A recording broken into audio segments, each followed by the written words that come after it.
go, man. My game, man. Let's go, man. Hey, don't worry about your game, man. What's more important, jazz or games?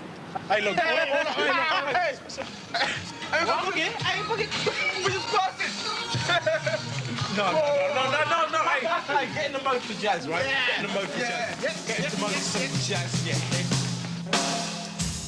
Rhythms and sounds and leaps and bounds, scales and notes and endless quotes. Hey, black soul being told, off on a tangent, ain't got a cent.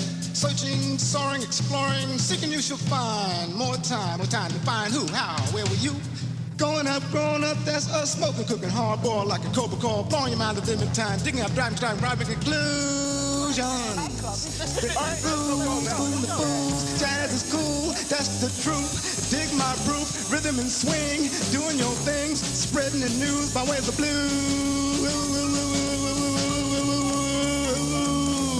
When I'm dealing with jazz, when I play an Art Blakey record and I see them dancing to it, it's energy, and that's what it's all about.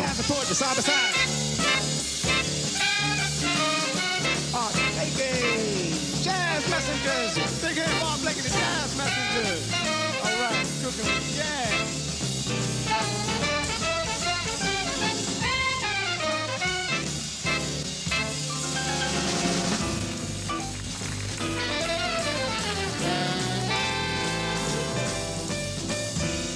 The late 1950s and early 1960s, there was a lot of good music coming out of America in the field of jazz. Still a lot of good music coming out of America. Well, I thought maybe you'd like to comment on what happened at that period when rock and roll came on the scene. Nothing happened. You've got to understand, there's always going to be jazz. I don't say there will always be rockers. They got them so they can computer it. But that's just the notes. Where is the feeling?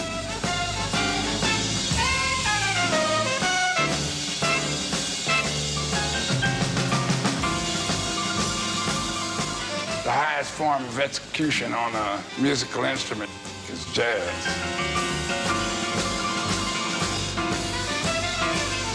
We know what we're doing, and we know it's the truth, and anything the truth falls on, it'll grind into powder. It just takes time. It takes time.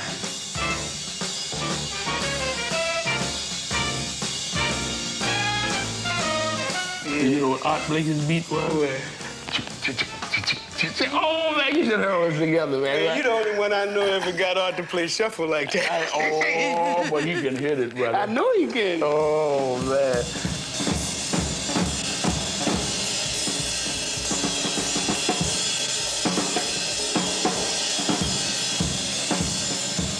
And, boy, there's one beat that he's the master of. Yeah. Ooh. I make my drummers do that. I said, look, man, I must have that in my solo, you know?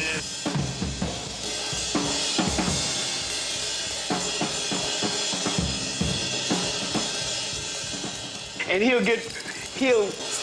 do these churns, you know, all out of rhythm, you know?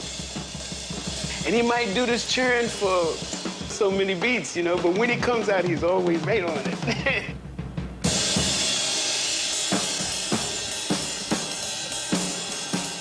He has a sixth sense about shading. He knows when to push, and he knows when to be smooth. He knows that. That's very phenomenal true. guy.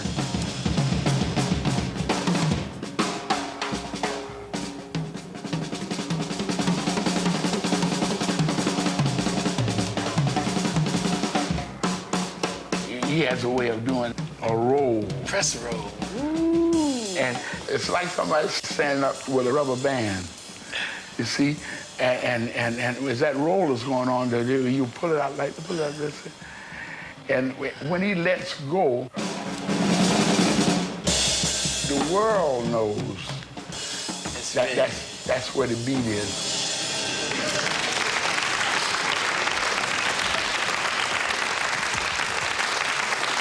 I don't want to disappoint you. I'm not a teacher. I don't teach because I don't know anything myself. I never studied the instrument, self-educated, just about everything in life. And I did it because I had to survive. And I had a bad habit of liking to eat. And I was an orphan. And I was in the club. I was about 13. I was playing piano. And I couldn't play good enough. A young man come in called Earl Garner. And he took my job. So the boss of the joint told me to go up and play the drums. So I went up and played them, of course, because he had a big Magnum sitting up here, and I went up there and played it. How can I put on a show without a band? Did you say you had a band? Well, I did. I do. Well, are they? I do. What's this, about 1945? I think they're pretty good. Gee, maybe it'll be the answer to our prayers. Come with me. I'll take you to the bar. Look at that suit. Look, young man. I'm stuffed for a band. Big wide collars. My new floor show goes in. Lapels. Well, my boys are pretty good. Superman, super son, you know. You came from Pittsburgh to join this band, man. Hey, baby. Tall girl. Taps Miller. How old were you then? I'm about 16. We were making $5 a night. Such as said, a good night, we got 6. On a good night. Yeah. Back with Billy, it was big time. He was making $10. Damn. He was a square guy. He was all right. Everything was okay with me. The music was there, and Bird was there, and Dizzy was there. Everybody there I liked to play with, and that's the way it went. You know, I didn't care about the money, and nobody did.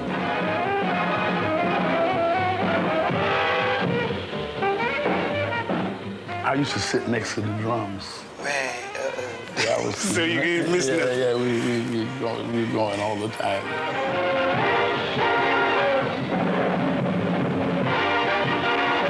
I say, here we go. Yeah, you was signaling. Yes. They like the bass drum. So I hit the bass, they say, ooh.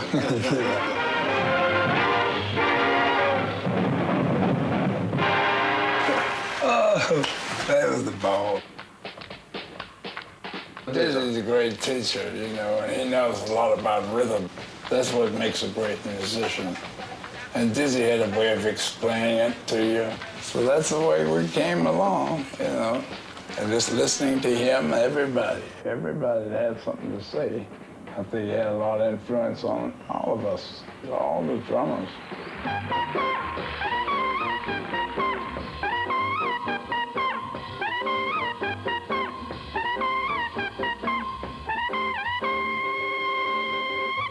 Kenny Clark was actually the godfather.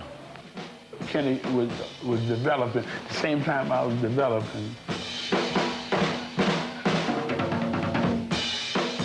Max was the painter to put the colors together. But Art was the volcano. Right. When he exploded.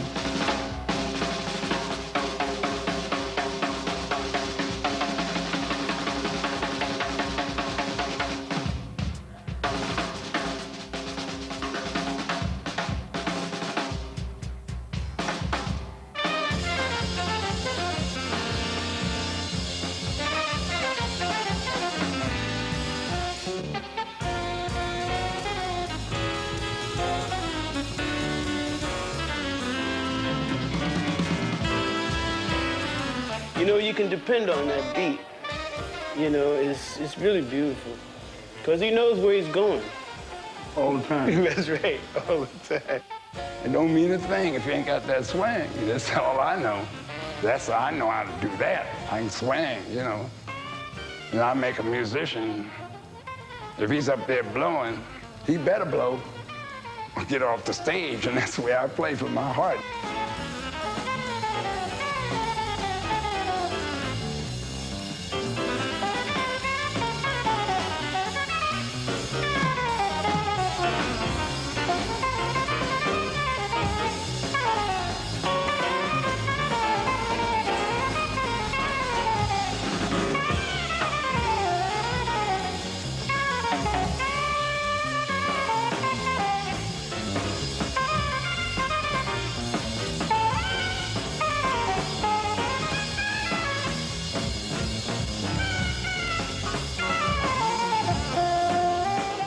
first start playing with him, you don't really understand what's going on, you know, rhythmically, dynamically, and all that kind of stuff. And after you begin to figure that out, then you have to learn how to relax, you know, and get what you're trying to do across.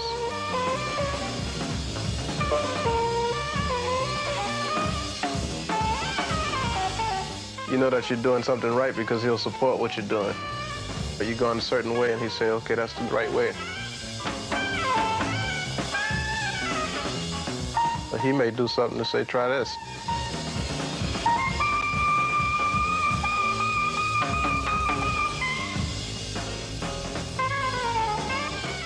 If you're not a strong player, he will take over. He's trying to take over.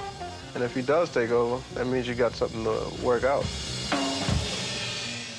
And he'll throw little subtle hints every once in a while. Like he said, well, you know, Charlie Parker didn't do it that way. Yeah, right. He said, oh, yeah, well, I better do something like that.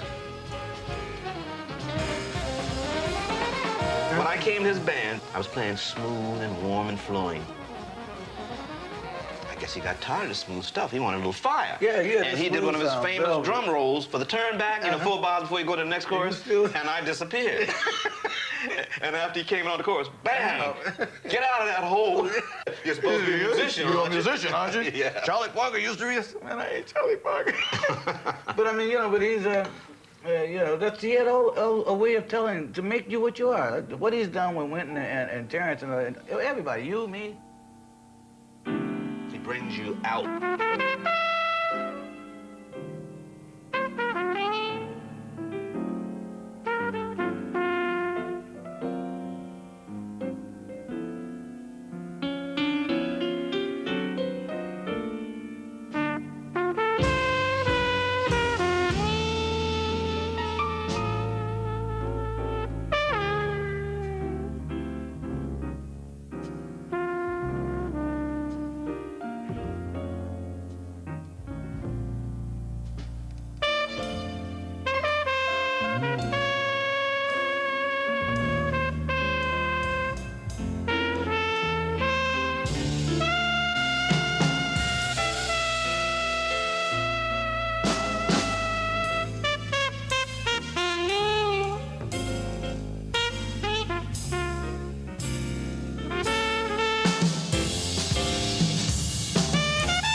The amazing thing about playing with Art is that he has a way of tuning into inspiration that can draw an emotion out of you that you may have never experienced before.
Messengers was started because we had to keep rolling for jazz. Somebody had to do something.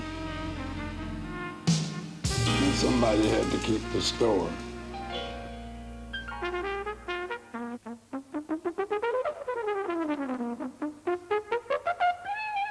And the music, it's no America, no jazz.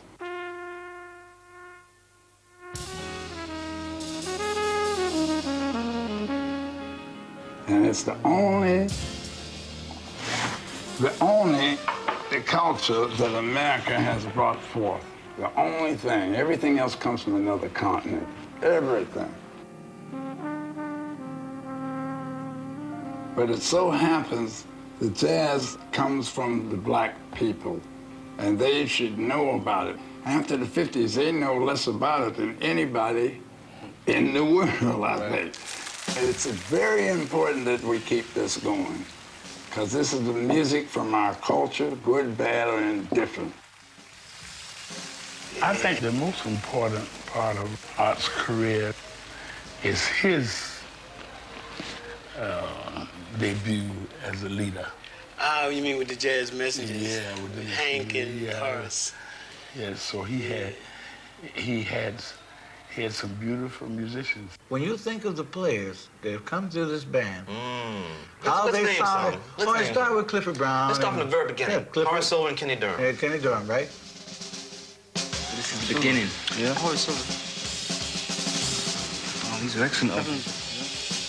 Horace went and got Hank and Kenny and Derek Watkins and myself. He said, now look, this is your band. Who's this? Clifford Brown.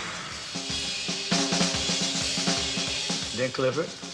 And no, Clifford and Lou Donaldson. Lou Donaldson. That's right, they were there. Curly Russell. Curly Russell was with the first one. Right.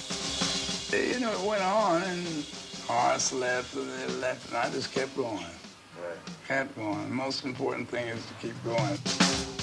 Hank Mobley. Hank Mobley. Hank Mobley later.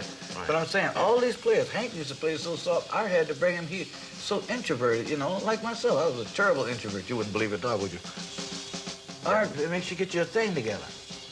And we went on, you know, we just kept moving on. We got Bobby Timmons, Benny Golson, and Lee Morgan, and Jimmy Merritt. That's a good band.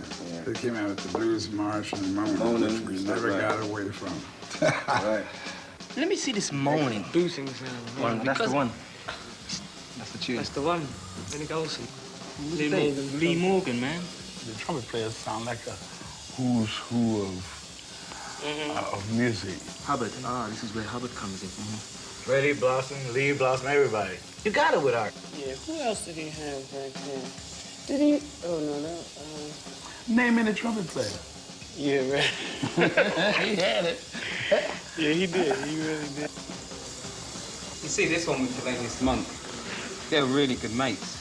This one's a really good And my uncle tell me, said, man, keep that thing. Well, I got to enjoy it. But we work all the time. We always work. Indestructible. Art Blakey. I mean, I think there's no one in jazz has brought more great musicians than Art Blakey. What's happening with your band, man? What you gonna do? 4 months we go on the road. 4 months? Mm-hmm. Well, just remember, from hell or high water, you gotta stay out there. Stay out there. You're past the point of no return. You are a leader, but not a follower. You just joined the band. Yeah. Band, and cats come down. So they left, they was coming out. Said, Jesus Christ, we ain't shot him, man. Gee, man, he playing, but gee, he sound like scrambled eggs. So John Coltrane walked up behind and said, it's the way he scrambles those eggs. It's the way that's what yeah. What? Straight about. I forgot that. Straight about, real nice. They soon got the message. They really got the message. Yeah. How many different Messengers bands he had then? All together? Who's playing on this record? That's so lost many. count. Wayne Shorter, Cedar Walton. Right. I didn't know there were so many Art Blakey albums, to be quite honest with you. Fantastic. Now in London, you got bands and everything. The blacks in the UK are on it, man. You know, and there ain't no money over there. The economy low, but they play because they love it. I like this, actually, because I noticed this on the back of these two LPs. Yes, sir, I'm going to stay with the youngsters. It keeps the mind active. Look at the age of him there, though. He's older than most of these guys anyway. He's like the daddy already, isn't he? Yeah, man. Master, grandmaster. And they had a hell of a band over there called the Warriors. I was paired with them. They were that good. They could play. So they're coming on with it, you know.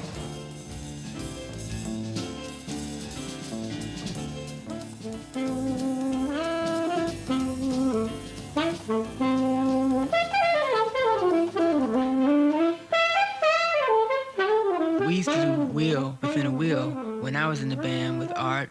In fact, Art gave me the title for that song, and he was the first person to believe in me and hire me and push me and trying to exploit whatever I had to offer as a young man.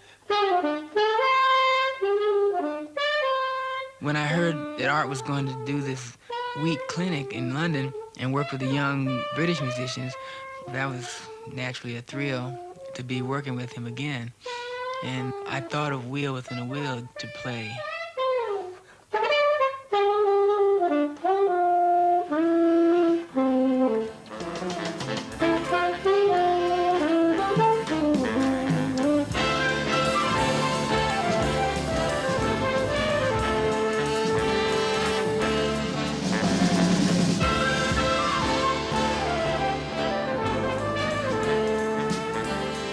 When I heard about supposed to be doing a show with Art Blakey, it's a matter of sort of taking hold of your emotions. You know, you don't look at these people as human beings sometimes. Everyone had to be backstage 5 minutes before we were on stage, you know. Everything had to be perfect. At the same time, they gave us a confidence as well. They're musicians, we're musicians. They didn't see themselves as anything special. That's fine. I'm trying to wonder what they expected, you know, the rest of all the Jazz Messengers.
heard people who are out there who I look up to and respect, saxophone players and horn players who are much older than I, say that, man, I wish I'd had a chance to play with Art Blakey once and just feel that press roll behind me. And that's why, for me, anytime Art calls me, I'll come and I'll do whatever I have to do, because that's where it's at for me. He gave me my start. He's giving these kids their start. He gave them their start. They don't even realize it yet, but he's giving all them a start. You know, he's like a pilgrim. Yeah, he's summer.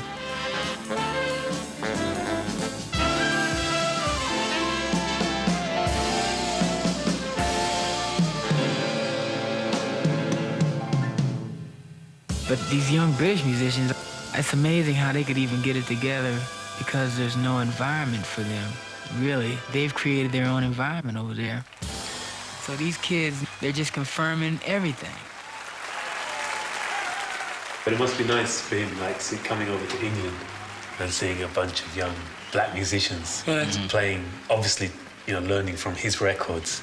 Yeah. And actually on stage with him, you know. And, you know, it's like a meeting after, you know, he never expected to see that.